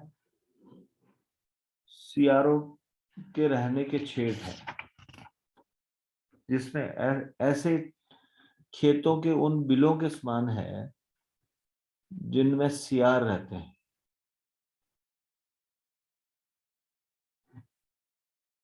सियारों के घर के समान है, मतलब मनुष्यों के घर नहीं है, सियार के घर है वो।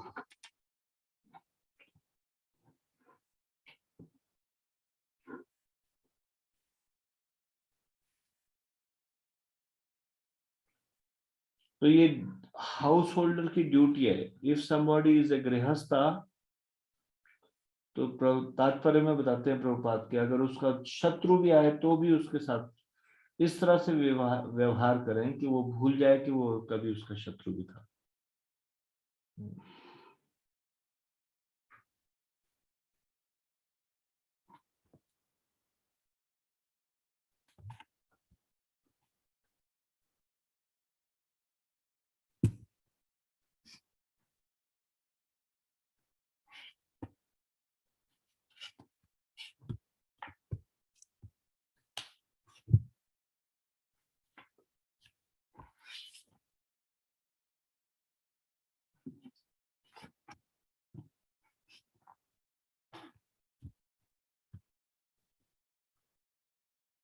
इसके बारे में ऐसा कहा जाता है शास्त्रों में, गृहे शत्रुम अपि प्राप्तम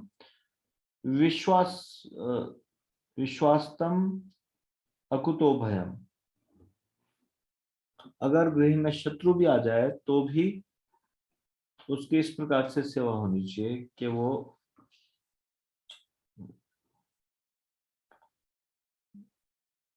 शत्रुता का भाव भूल जाए। फिर 8वें और 9वें श्लोक में बोलते हैं,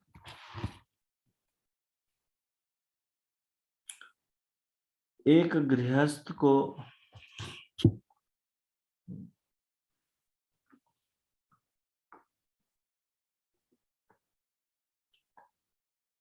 भगवान विष्णु को अर्पित करना चाहिए। वैदिक प्रथा के अनुसार अग्नि यज्ञ यानी कि घी अन्न फूल की आहुति करनी चाहिए। तो कह रहे हैं कि क्या जब मैं घर में नहीं था, जब मैं अन्य स्थान में गया था, यानी कि जब वो समाधि में थे, तो क्या तुम इतनी चिंतित हो गई कि अग्नि में घी की आहुति भी नहीं डाल सकी?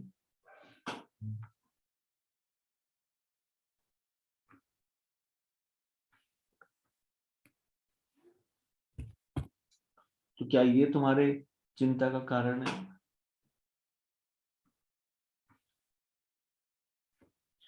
यज्ञ और ब्राह्मणों की सेवा, इन दो चीजों से भगवान भोजन करते हैं। कैसे? यज्ञ से कैसे भोजन करते हैं? अग्नि, यज्ञ में अग्नि जल रही होती है, अग्नि में जो आहुतियां दी जाती है उससे भगवान भोजन करते हैं, और ब्राह्मण जो खाते हैं उससे भगवान भोजन करते हैं।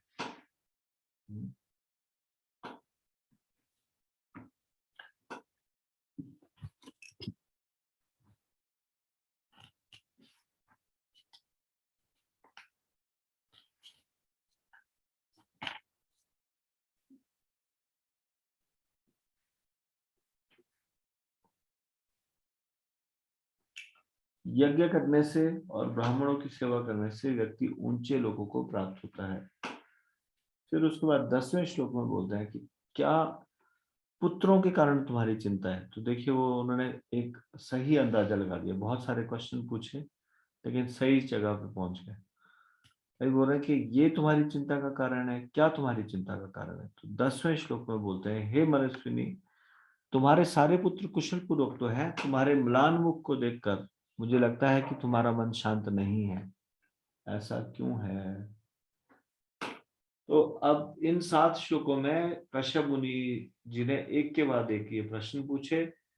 11वें श्लोक से 17वें श्लोक तक अदिति जी उत्तर देती गई।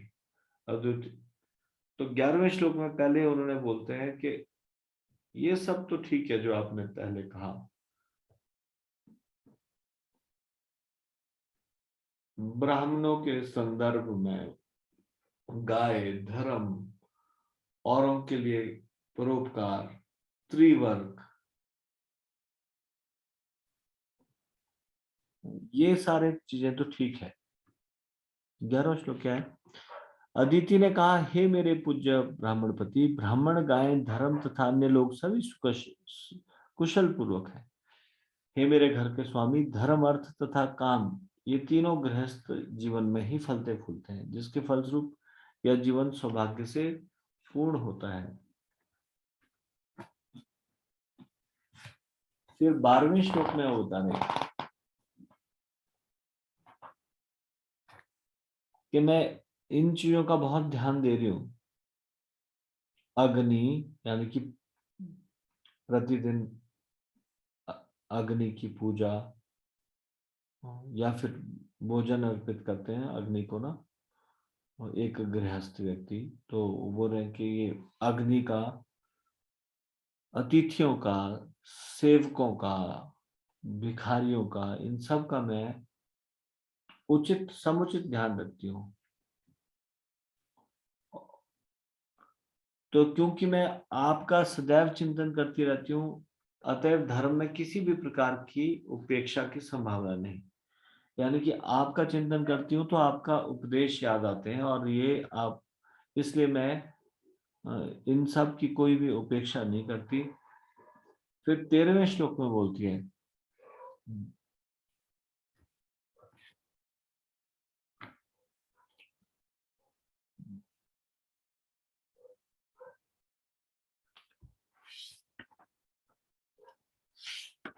कि जहां तक मेरी इच्छाओं की पूर्ति की बात है तो मैं एक प्रजापति की पत्नी हूँ, आप प्रजापति है, धर्म के सिद्धांतों के पालन में साक्षात मेरे उपदेशक हैं, तो फिर मेरी इच्छाओं का पूरा ना होने में क्या संभावना हो सकती है? हाँ?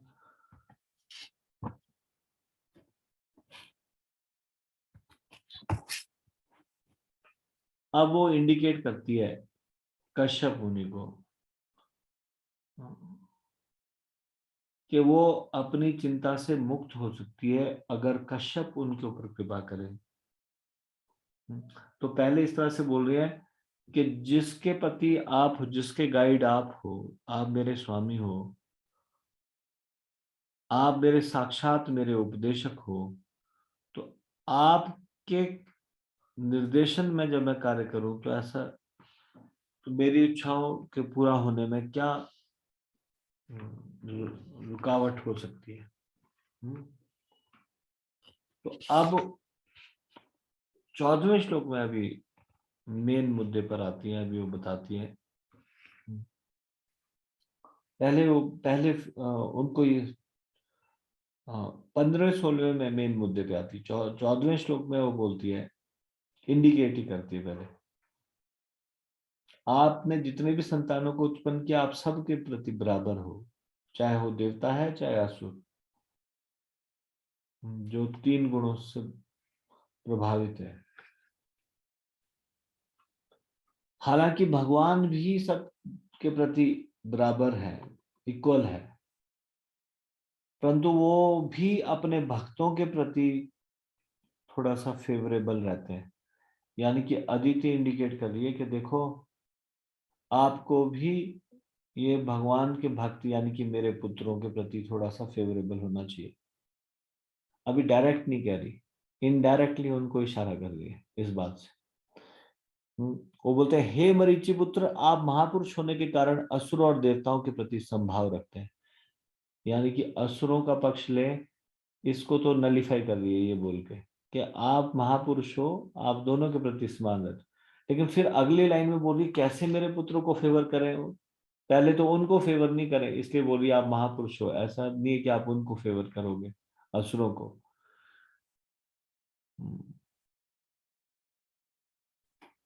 आप संभाव रखते हैं उनके प्रति, क्योंकि वो दोनों आपके शरीर से उत्पन्न हुए हैं या आपके मन से। वे सतो रजो और तमो गुणों में से किसी न किसी गुण से युक्त है, लेकिन परम नियंता भगवान जीवों के पर समदर्शी होते हुए भी भक्तों पर विशेष रूप से अनुकूल रहते हैं। तो यहाँ पे वो थोड़ा सा इंडिकेट कर रही है उनको कि भगवान देखो कैसे अपने भक्तों पर अनुकूल रहते हैं। तो कहने का मतलब ये है कि आप भी थोड़े अनुकूल होना इनके ऊपर, मेरे पुत्रों के प्रति, ये भी तो भगवान के भक्त हैं। अगले श्लोक में फिर डायरेक्टली मुद्दे पे आ रही हूँ। अब वो बोल रहे हैं कि मेरे को कृपया आप मेरे ऊपर कृपा कीजिए।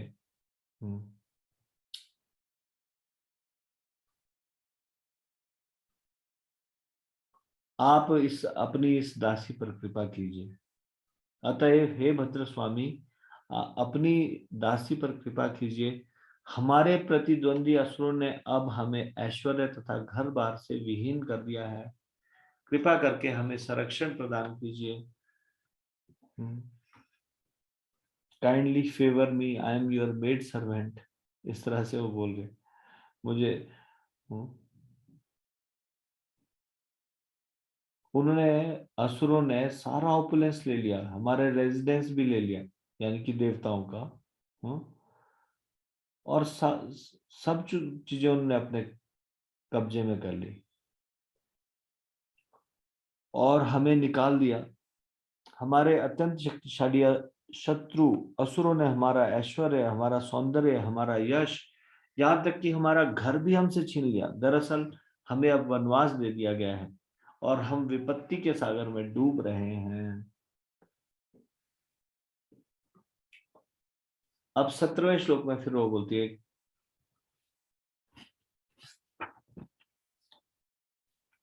कुछ ऐसा वरदान दीजिए मेरे पुत्रों को कुछ ऐसा कुछ कीजिए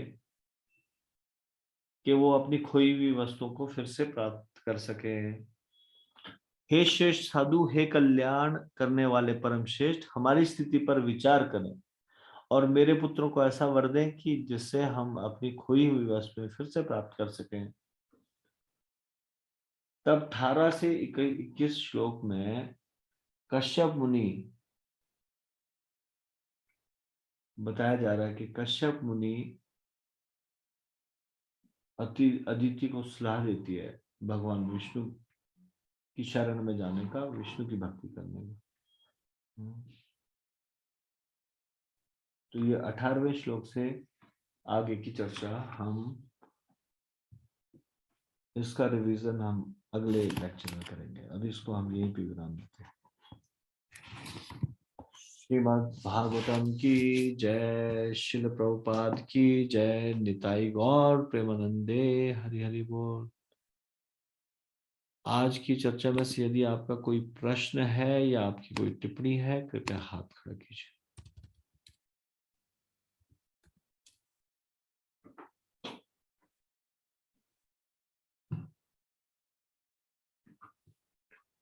पुष्पलता माता जी, यस माता जी बोलिए। हरे कृष्णा प्रभु जी, दंडवत प्रणाम। हरे कृष्ण, बोलिए। प्रभु जी, इसमें जो कौन सा है ये श्लोक 43वां है प्रभु जी, प्रश्न इसी का, उसमें है जो होता उद्गाता और आधुर्वी ये क्या तथा ब्रह्म कहलाते हैं। प्रभु ये नहीं समझ में आया, होता क्या होता है, उद्गाता क्या होता है और उद्गाता। हाँ, ये यज्ञ में अलग अलग कार्य करने वाले लोग होते हैं। जब ऐसे बड़े बड़े यज्ञ किए जाते हैं जी प्रभु। उसमें अलग अलग तरह वो होते हैं, होता, उद्गाता, अर्धवर्यु तथा ब्रह्म। तो इसका डिटेल यहाँ पे दिया नहीं हुआ, याद स्मरण मुझे है नहीं, लेकिन हमने इस बारे में डिटेल में एक बार पढ़ा था जब उसमें यज्ञ के बारे में बताया गया था। होता कौन हो, किसको बोलते हैं, उद्गाता किसको बोलते हैं, मंत्रों का उच्चारण करता है वो उद्गाता है। जी प्रभु। या कुछ इस प्रकार से है। पूरा मुझे डिटेल नहीं है सारा पता, वो देखना पड़ेगा। जी प्रभु। ऐसे वर्णन आया था इसमें, यहाँ पे तात्पर्य में बताया नहीं है। हम्म, यज्ञ करने वाले ही है ये सारे के सारे, अलग अलग ड्यूटी रोल प्ले करते हैं जो यज्ञ करने में। ठीक है, जी प्रभु, धन्यवाद प्रभु। हरे कृष्ण, धन्यवाद प्रभु। रश्मि माता जी बोलिए। हरे कृष्णा प्रभु जी, धन्यवाद प्रणाम। प्रभु जी, जैसे अदिति माता जो है वो तो इतने अच्छे शुद्ध भक्त हैं, और वो फिर अपने जो उनके देवता जो पुत्र हैं उनके मटेरियल उनके गेन्स के लिए क्या वो मतलब बोन मांग रहे हैं कि उनके जो साम्राज्य है वो सब छिन्न हो गया है, वैभव जो है वो चला गया है। तो वो स्पिरिचुअल डिजायर मतलब उनके उसके लिए बोल रहे हैं कि उनका जो मटेरियल गेन जो चला गया है उसके लिए वरदान मांग रहे हैं उनसे, कश्यप मुनि जी से। स्वाभाविक है दुखी होना, जब उसके बच्चे दुखी होते हैं तो माँ भी दुखी हो जाती है। इसलिए जो दुख दिखाई दे रहा है, क्यों वो दुखी है, उस दुख को दूर करने के लिए बोल रही है। जी प्रभु जी। हाँ जी प्रभु जी। भक्ति के लिए तो कहीं पे नहीं बोल रही, वो तो बोल रही है जो ऐश्वर्य समाप्त हुआ हो वो दोबारा से उनको मिल जाए। ऐश्वर्य। जो वस्तु है उनसे जी छीन प्रभु जी। वो दोबारा से मिल जाए। तो कोई ऐसा जी प्रभु। चीज तो नहीं मांग रही है, मटेरियल बेनिफिट से मांग रही है अपने बच्चों के लिए। हाँ जी, ठीक है प्रभु। थैंक यू प्रभु जी। Hare Krishna. Hare Krishna. Any other question, कोई और प्रश्न है किसी का?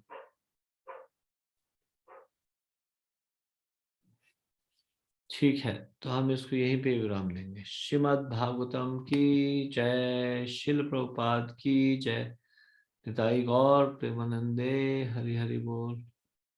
आप सब लोगों का बहुत बहुत धन्यवाद। हरे कृष्णा प्रभु जी